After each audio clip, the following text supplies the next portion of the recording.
Australia is a country of climatic extremes, with much of its 7.6 million square kilometre area taken up by some of the most inhospitable deserts in the world.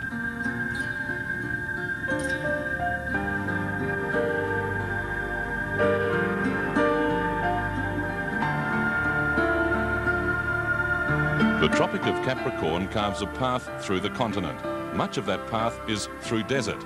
It's a place which has claimed the lives of both early-day explorers and modern-day man. In mid-1986, a group of adventurers set out on a mission to test both man and machine. The aim was to cross the continent from east to west following the Tropic of Capricorn.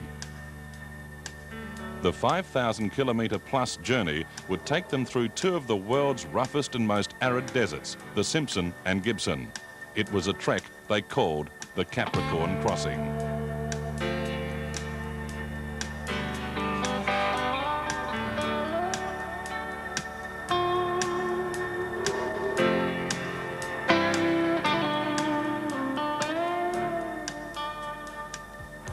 It's a tough assignment, and the 6 Perth men are fully aware of what lies before them. Each team member has special skills and talents fitted to the awesome task ahead. Leading the team, Ron Bairstow, a journalist and former racing car driver who will control the support vehicle, a long wheelbase Mitsubishi Pajero. Expedition coordinator is Kim Epton. He's responsible for tying together the operation, something at which he's had plenty of experience. Kim successfully ran record-breaking expeditions along the Murray and Darling rivers. Experience is also the key word for the lead vehicle driver. Ross Dunkerton will be behind the wheel of a short wheelbase Pajero. He's won 5 Australian Rally Championships and several international titles.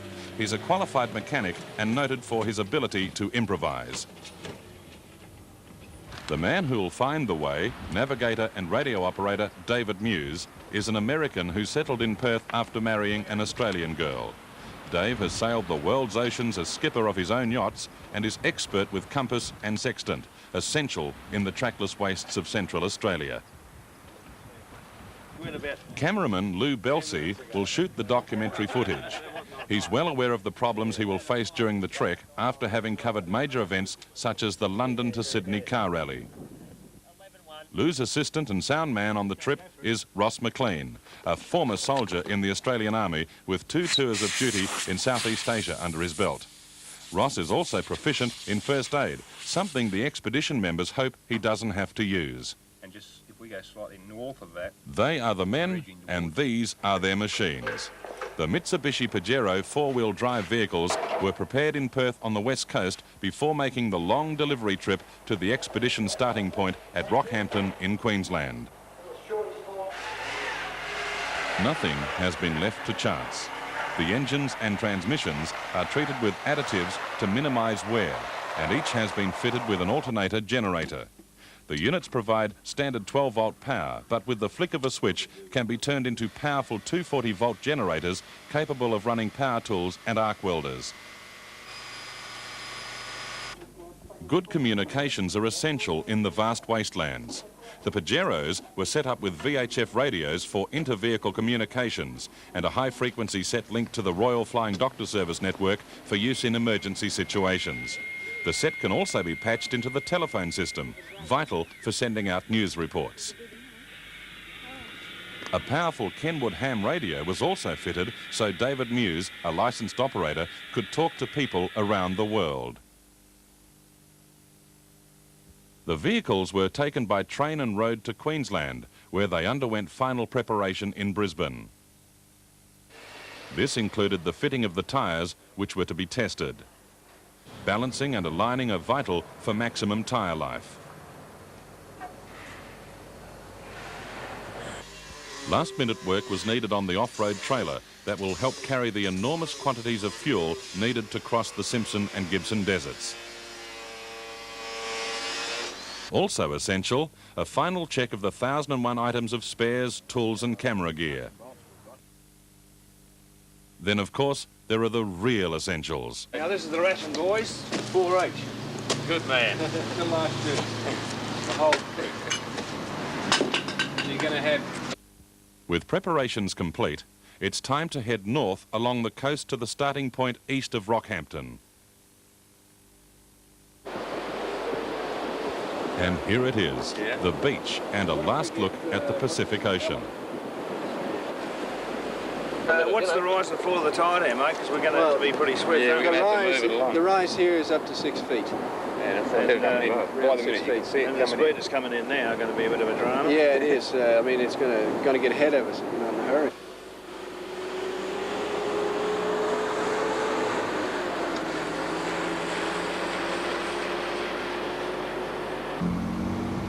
Next morning, it's an early start for a quick look around the pretty tropical city.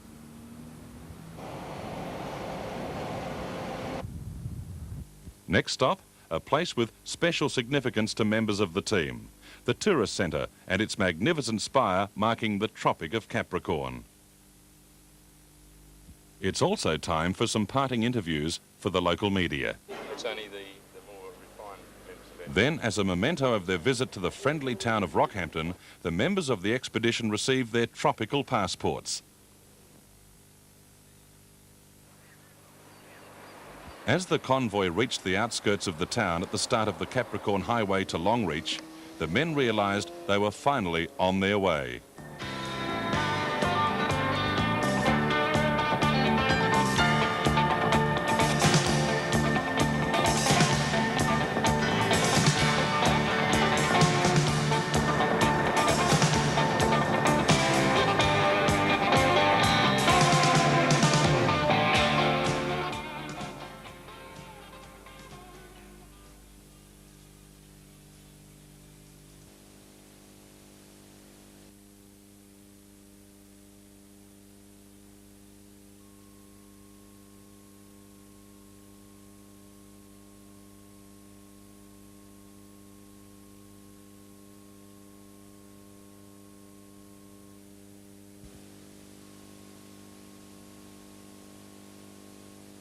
Responsible enough to say, look, I'm not feeling like driving, so you pull out. The Capricorn Highway follows the tropical line for more than 500 kilometres to the central Queensland cattle town of Longreach. It's the easiest stretch of the marathon journey. With Kim taking a turn at the wheel of the long wheelbase Pajero, Ron caught up on some essential research. 270 kilometres down the track, and the team makes its first stop at the small town of Emerald, the world's largest sapphire field. It covers more than 165 square miles and is dotted with shallow mine sites.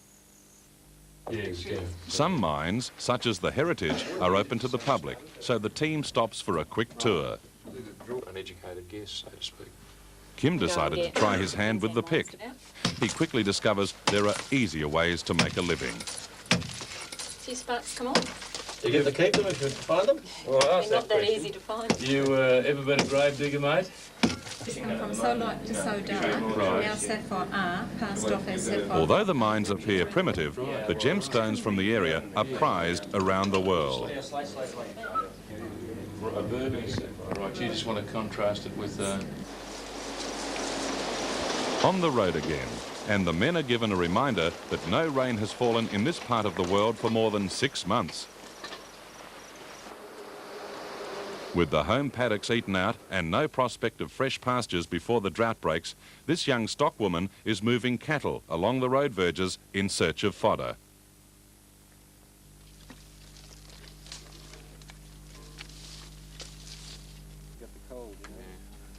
As the team set up camp that night, Ross Dunkerton proved that he was going to be more than a handful to take care of in the practical jokes department.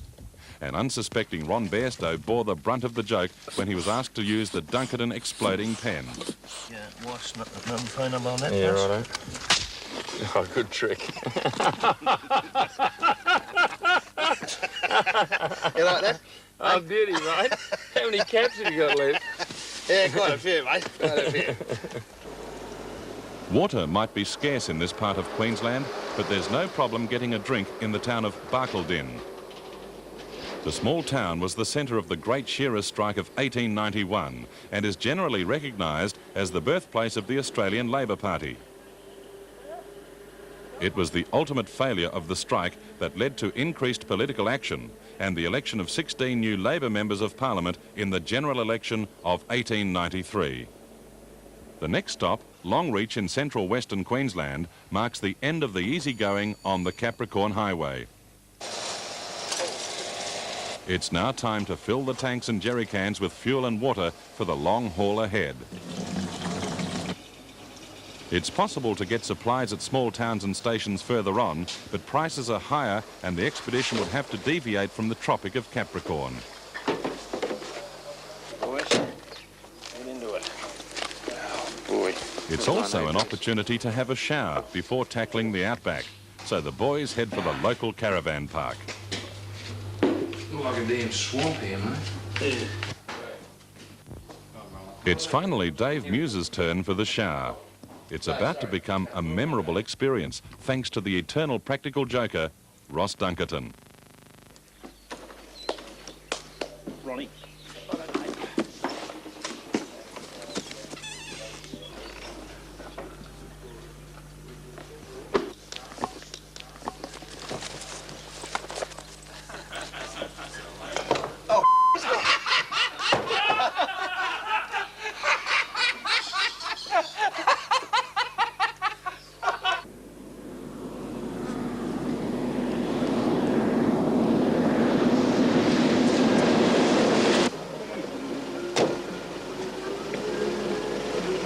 Just out of Longreach, the expedition vehicles hit the start of what will be thousands of kilometres of station tracks, mining shot lines and plain old cross-country scrub bashing.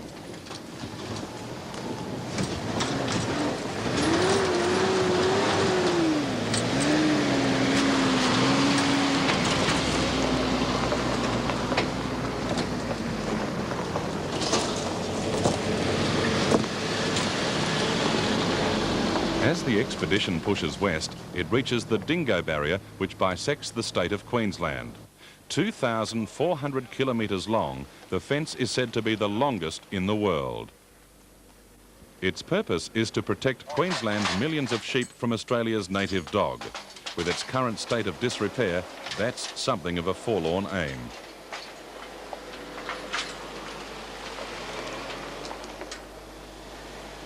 Some of the maps of this area are several years old and don't show the spider web of recent tracks. That's where a little local knowledge comes in handy. Banjo has lived in the area for most of his life and is more than happy to point the way. Now there's one road swings back to Winton. It goes to your right. Right. Don't take that one, take the left-hand one and it'll bring you in by Elbow Station. You'll see Elbow Station just on your right-hand side, and if you're doubtful about anything, you ask more directions there. Following the scores of station and mining exploration tracks, and with most of the creeks dry because of the long drought, the going is relatively easy.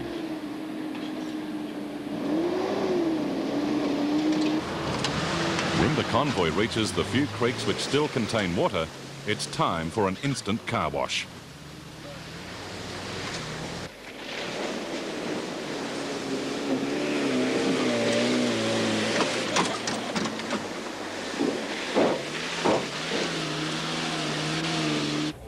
With a distinct lack of traffic lights and pedestrian crossings out back of Beyond, a close watch has to be kept to prevent the local inhabitants from being hit by one of the vehicles. Kangaroos aren't the only animals in the area. Mobs of wild horses known as brumbies are common. An offer from Dave of some rather second-hand lettuce scores a big neigh from the horses. When the expedition reaches Mount Windsor Station, they're keeping up a good pace in the claypan country.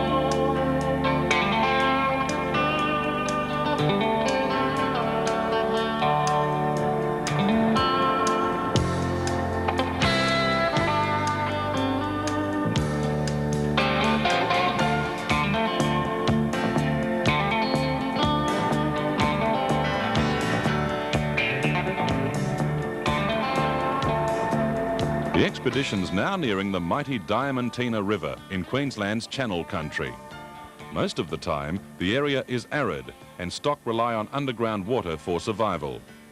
Luckily, this area is part of the world's largest artesian basin, 1,750,000 square kilometres of water-bearing strata.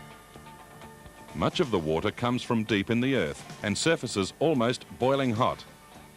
It's run into channels to cool before the stock can drink. In the wet season, crossing the Diamantina with anything but a boat or raft would be impossible. Down to the left a bit. That's the shot.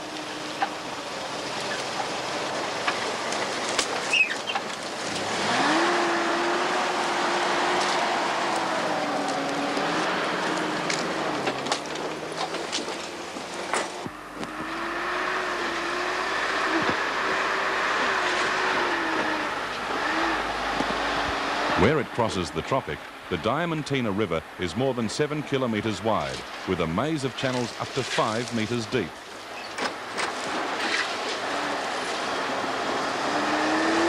Even in dry conditions, it's a rough crossing. The only spectator is a wild scrub turkey, food for the early settlers, but now a protected species able to be legally hunted only by Aborigines.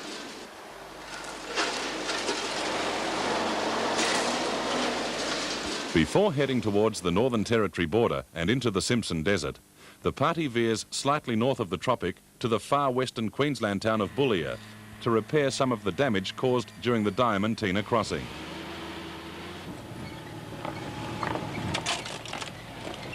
The next stop is Craven's Peak, on the fringes of the Simpson Desert.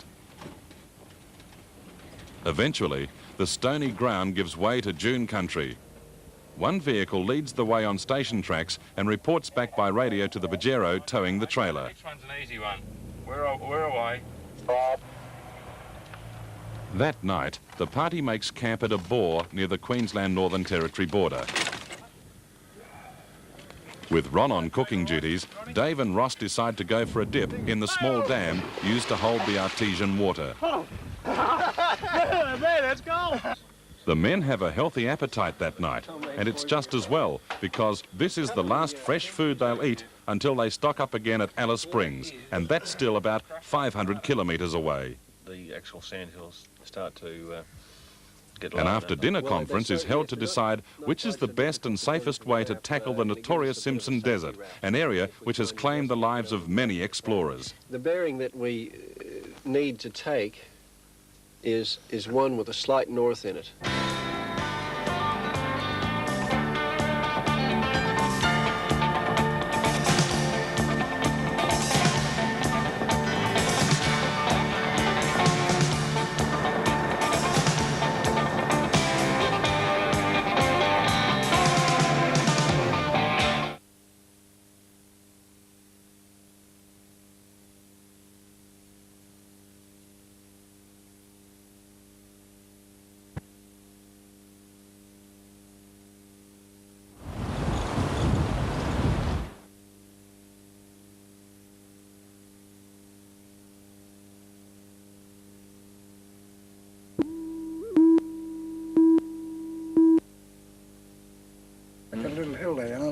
Oh, yeah. Early morning the next day brings a visitor to the camp. Jim is from Craven's Peak Station, and his local knowledge proves invaluable. 3.5 miles past that, the Burnt Well bore. There's a bore there, and there's a road goes that way, and one goes that way, and this one here goes back to Tobermory. That's the one you take. Don't take any of them. You'll finish up way down on the Field River. Before moving into the heart of the desert, they need to take an accurate fix on their position. The vehicles weave through the scrub to find a high point where Dave can use his sextant.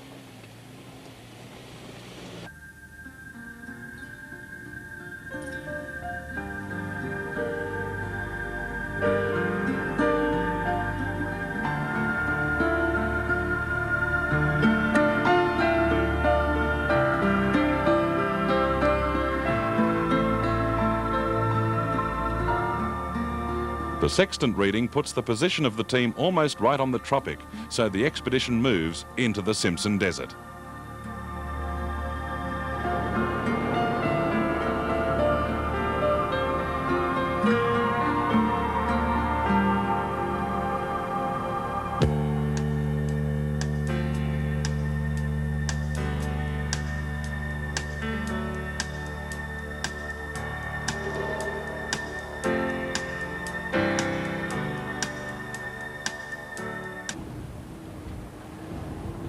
Although the sand ridges on the northern fringe of the desert aren't very high, Ross still needs a good run at them to get the short wheelbase Pajero and the heavy fuel trailer over the top.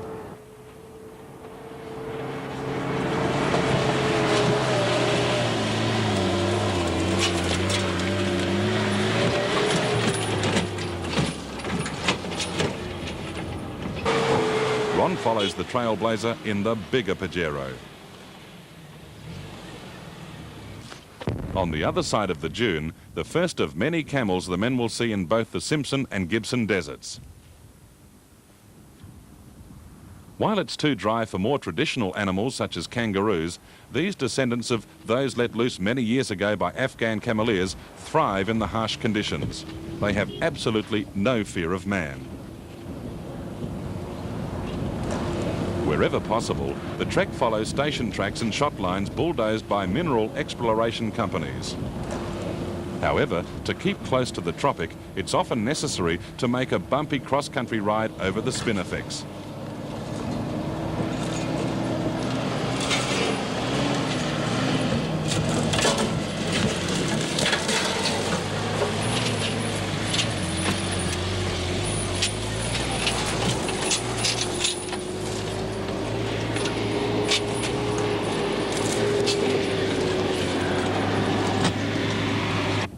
The choking dust from the vehicles is just another problem the driver of the trailing vehicle has to handle, and it doesn't take long to learn how to keep clear of the dust stream.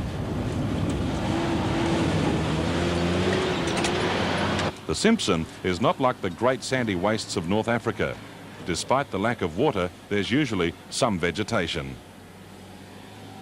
The trip is seldom boring. Over the next rise, there's generally something of interest.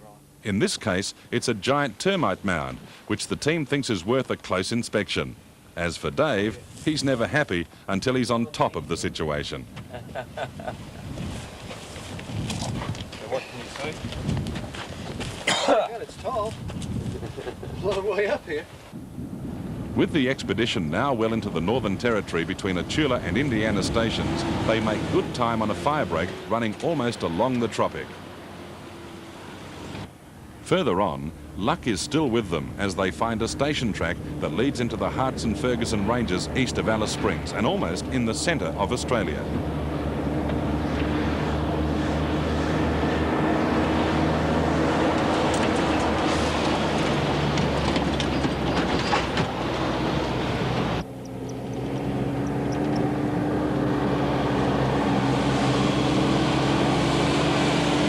Vehicles wend their way through the valleys on rock-strewn tracks cut through the ranges so cattle which graze there can be mustered. The primitive tracks are rough and at times dangerous, and it will be a long time before the spectacular country will be easily accessible to tourists.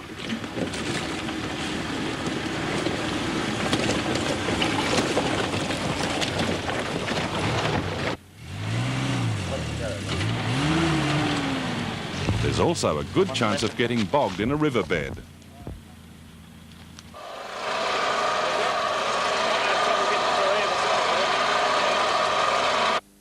It's always handy to have a mate with a winch to pull you out of trouble.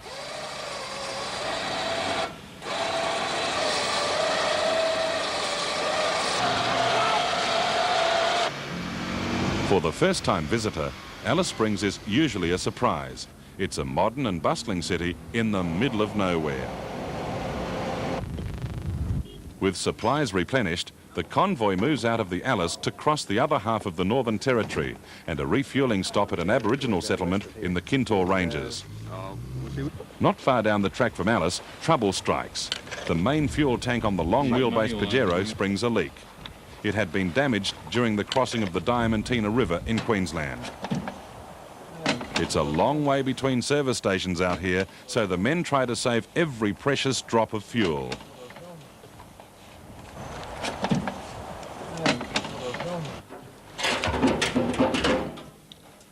That night, Ross and Ron make temporary repairs to the hold tank using an old bushman's remedy, a mixture of soap and fine dust. It's crude but effective. Yeah, I reckon might have a chance there. The constantly changing and spectacular beauty of Australia's red centre helps ease the aches and pains caused through hours of bouncing over the rough terrain. But that country also continues to take its toll on the equipment. The constant battering has broken a mainspring on the trailer. Good luck and good eyesight produces this old Valiant, which can be cannibalised for spare parts.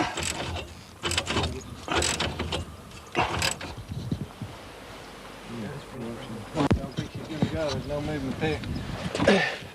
I think that's all I can do. With the makeshift repairs done, it's back on the track to head for the Aboriginal settlement of Kiwi-Rakura, close to the Western Australian and Northern Territory borders. This will be the starting point for the assault on the Gibson Desert. It's not often this community gets visitors, so the expedition's arrival is quite an event. Most of the people at this settlement are members of the Pintupi tribe and usually send artefacts for sale to Alice Springs and other Australian cities. Unlike most souvenirs, these aren't mass-produced on an assembly line. The opportunity to try the salesmanship on an American tourist, in this case Dave Muse, is too good to miss.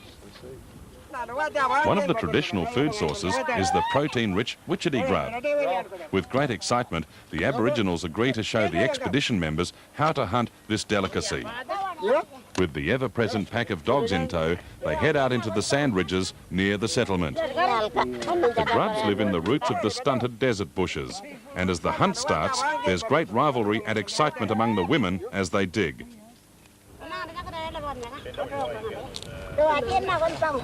The frantic digging soon uncovers a good selection of witchetties, the original fast food. A swirl around in the coals and all's ready for the taste test.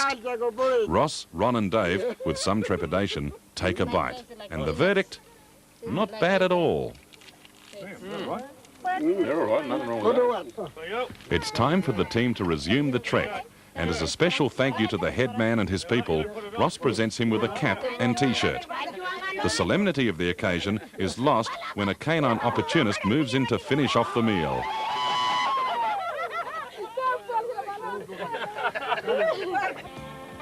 Then it's into the Pajeros and off into the Gibson Desert on the final and probably the most dangerous stage of the journey.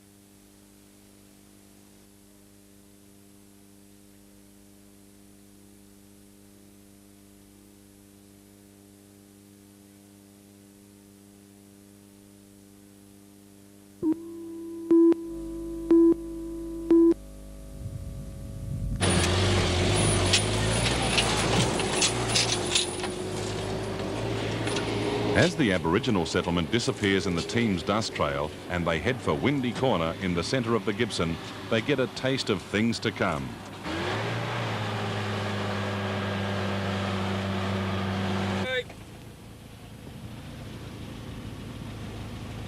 Righto, you ready to go?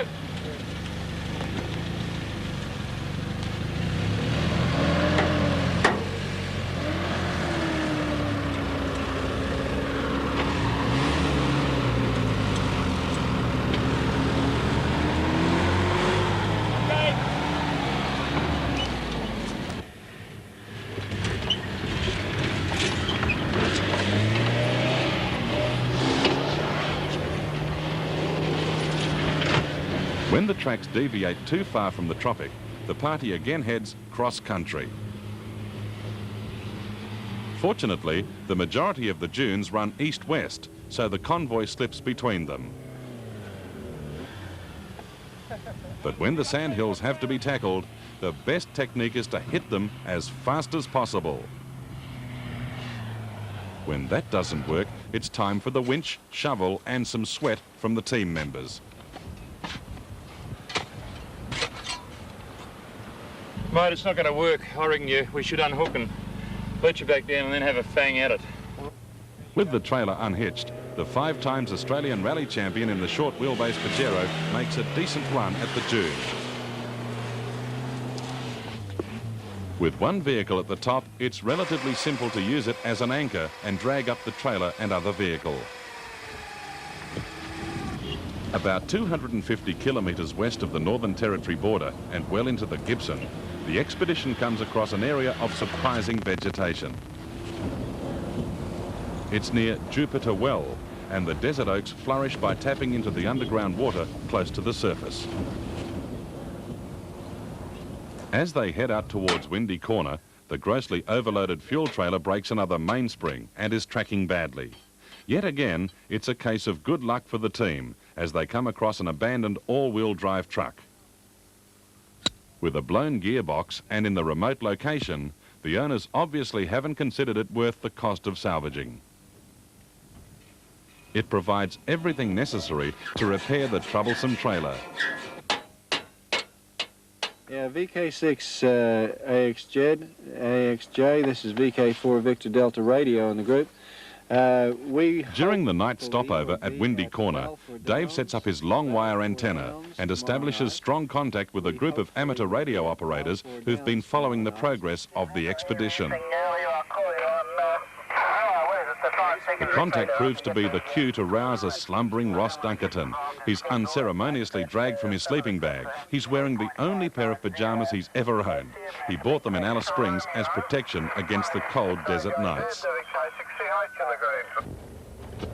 The next day, at the request of authorities in Perth, the expedition follows and prepares a report on a track that skirts the Tropic of Capricorn.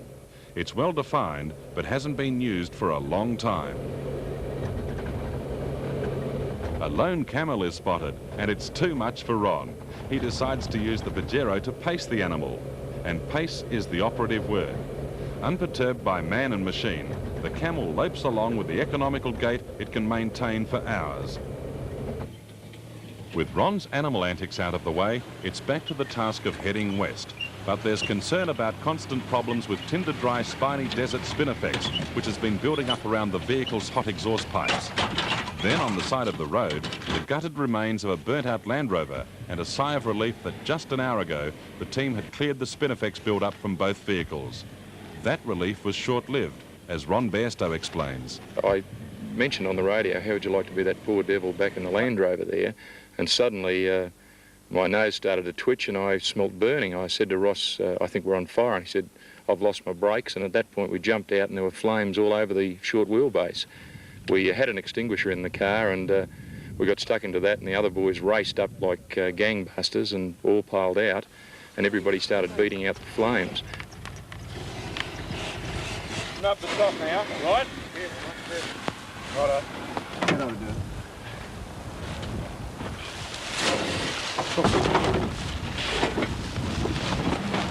Someone start taking some gear out of the Righto, okay.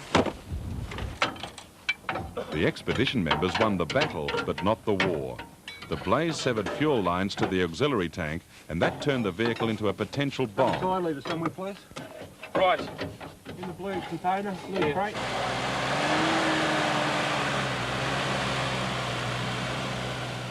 It was round one to the expedition, but there was more trouble smouldering. Oh, we should be able to get down underneath there now. 10 minutes after that, the long wheelbase went up in smoke. It was a very traumatic experience, very scary. When our fire extinguishers ran out and we couldn't get water up there, we grabbed all the beer cans that were rattling around in the back and used those as extinguishers. I can tell you they don't work all that well. Ultimately, it was only precious drinking water and not the beer which quelled the second fire. But that too exacted its toll from the men. Kim had crawled under the vehicle to tear away the burning grass. Where are you, mate? Yeah. Come on out. He suffered burns to the arm, but the comprehensive medical kit they carried had all that was needed to deaden the pain and fight infection. Boys, we've got to keep going down the middle. After a day of drama they'll never forget, the expedition moved off into the setting sun for their next destination, a fuel dump on the legendary Canning stock route.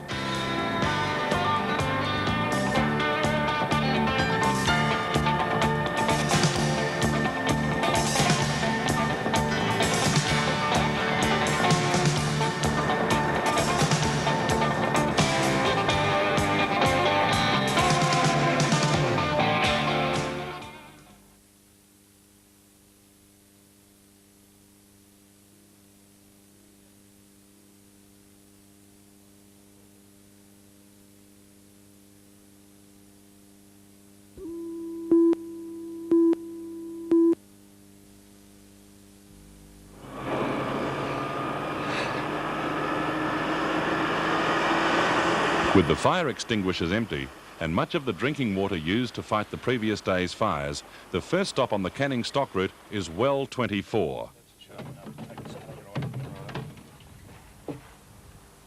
Ross and Ron weight a jerry can with a rock and lower it on a rope 10 metres to the murky water below.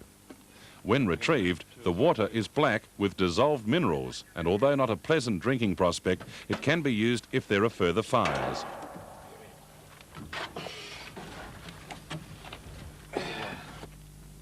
Just off the stock route is a fuel dump used by mineral exploration companies and off-roaders tackling the old cattle trail that stretches from Willoona to Halls Creek. A drop of 400 litres of fuel had been organised by Kim, but one 200-litre drum is found to be badly contaminated with water. The two Pajeros had proved to be more economical than expected, so there's plenty of clean fuel to get them to the next stop at Newman.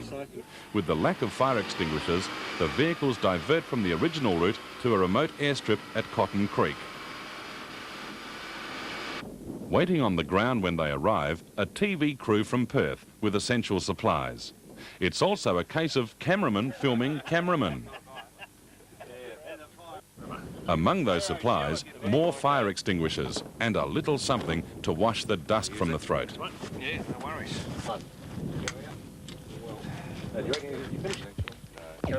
What have been the main obstacles to the crossing? Well, probably the breakage of stuff that's the non-standard type stuff that we've got. The trailer sort of has fallen to pieces many times, and we've actually we've now got a trailer that doesn't have any springs in it. But it's still working, so we've got a bit of an invention there. I think we might patent that little modification we've done there. But the rest of the stuff, such as the tyres and the vehicles, have stood up pretty well. Probably the guys themselves have taken a fair bit of pounding. And I tell you what, we'd like to get to the Indian Ocean and jump in there, I tell you. Is that what you're looking forward to most of all? I think so, yeah. A couple of other things. You like that?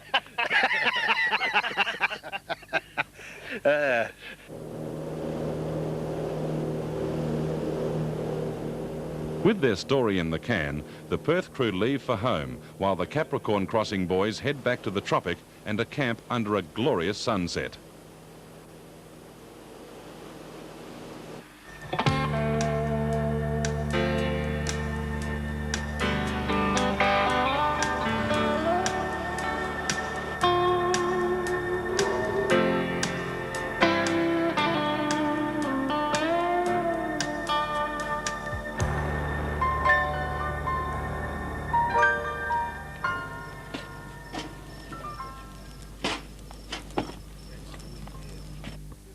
The following day, it's an early start as they want to make it to Newman before dark.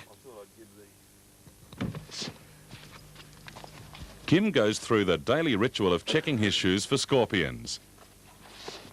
The camp comedian is at it again as he emerges from a pile of coverings. The beast arises. Oh, God. That'll teach you to muck about in that sleeping bag. Ron also checks his boots for scorpions, but reaches the conclusion that no self-respecting nasty would take up residence. Those boots are a bit on the nose. Back on the track, and with the two-way radios knocked out in the fires, Dave creates another way to get the messages across to the trailing vehicle. Look at the bloody feet. You're a maniac. Oh, God. What do you reckon? Not bad, eh? Oh, brilliant, mate. As the vehicles move into cattle country on Jigalong Station, it's not long before they meet the Great Northern Highway near Newman.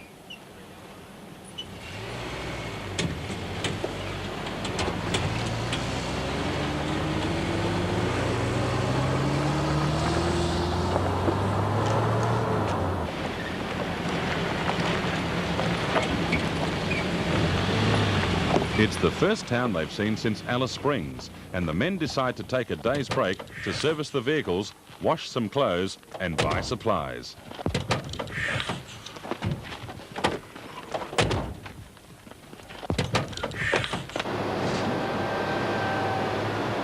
It's also a time for playing tourist and take a look at the huge Mount Newman iron ore mining operation.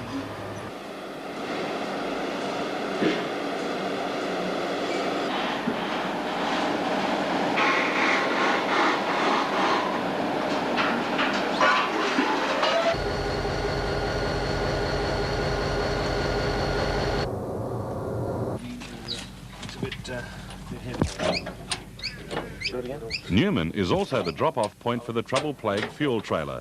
It served its purpose and will be freighted back to Perth. Without the added weight of the trailer, the expedition members decide to cut over the mountains to the mining town of Parabadoo, about 200 kilometres west of Newman.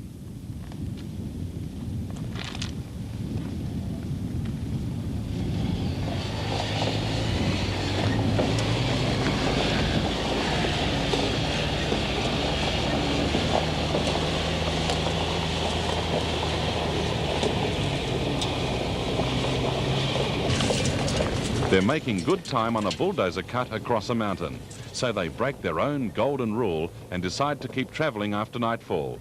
It proves to be a near fatal mistake.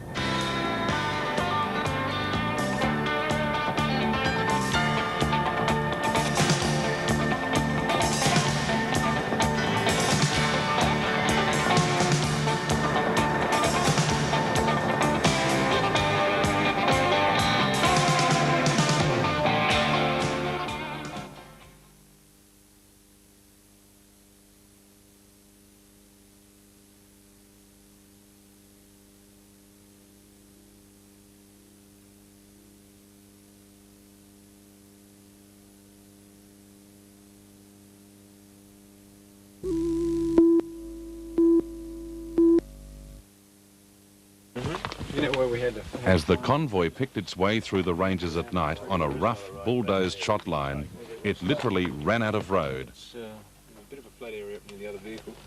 Isn't there? The lead vehicle was brought to a halt, perched on the edge of an escarpment. With the night black as pitch and the vehicle threatening to topple into the valley, the crew decided to make the Pajero secure and attack the problem in the fresh light of day. Goes around this because there's been wheel marks. Wheels up, we'll go down here. At sunup, the men realised just how close they came to disaster. A flat spot is found as an anchor point for the bigger vehicle, and the delicate recovery operation is underway. To say whether to stop or keep going. Righto.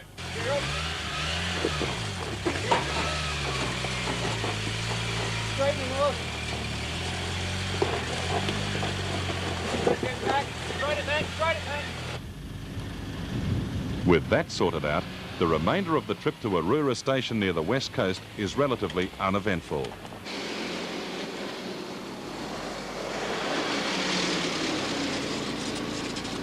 When the vehicles reached Warura Homestead, the expedition members were greeted by Dave and Marion Evans and their family. What do you mean? Well, it'd been washed away, and so there we were perched. After signing the visitor's book, Dave offers to pilot them down to the ocean, and that's a sight they've been looking forward to for more than 2 weeks. That's what I wanted to see, the sea. And there it was, the glistening waters of the Indian Ocean. The final part of the mission was to dip the wheels of the 2 Pajeros in the ocean at the point where the Tropic of Capricorn crosses the coast. The final assault, perhaps because of the overeager mood of the men, didn't come without problems and some red faces. The sand had the last word, much to the amusement of the locals and news crews there to witness the end to the epic trip. Ross, that's one way to finish the trip. Wasn't bad, was it? A bit embarrassing. Well, we've done it a few times during the last 3 weeks, Max.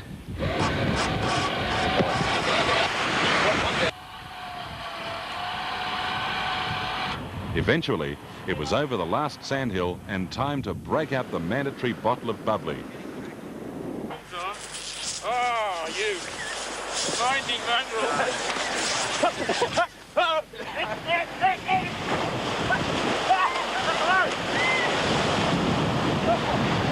Then came a boots and all dip in the ocean for the dust-stained team members.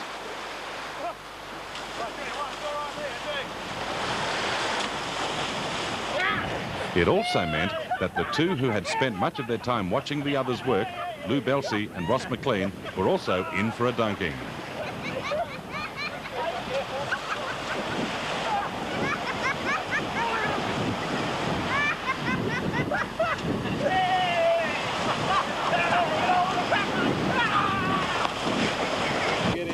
True to form, boys will be boys, and after more than 5,000 kilometres of picking their way carefully through some of the most harsh country Australia could dish up, the boys let loose on the beach.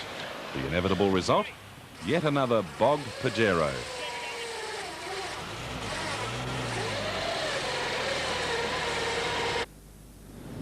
As the jubilation subsided and the sun set slowly in the west, it was time to sit around the campfire and reflect on the trip. As for the machines, they had come through with flying colours. The Mitsubishi Pajeros had shown that they could handle the worst driving conditions Australia could dish out.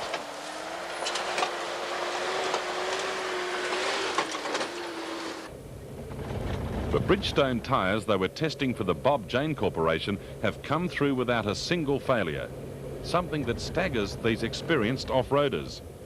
They'll all remember this trip for the rest of their lives, the risks they shared and the laughs they had as they slogged their way across Australia on the Capricorn Crossing. Yeah, off the reef.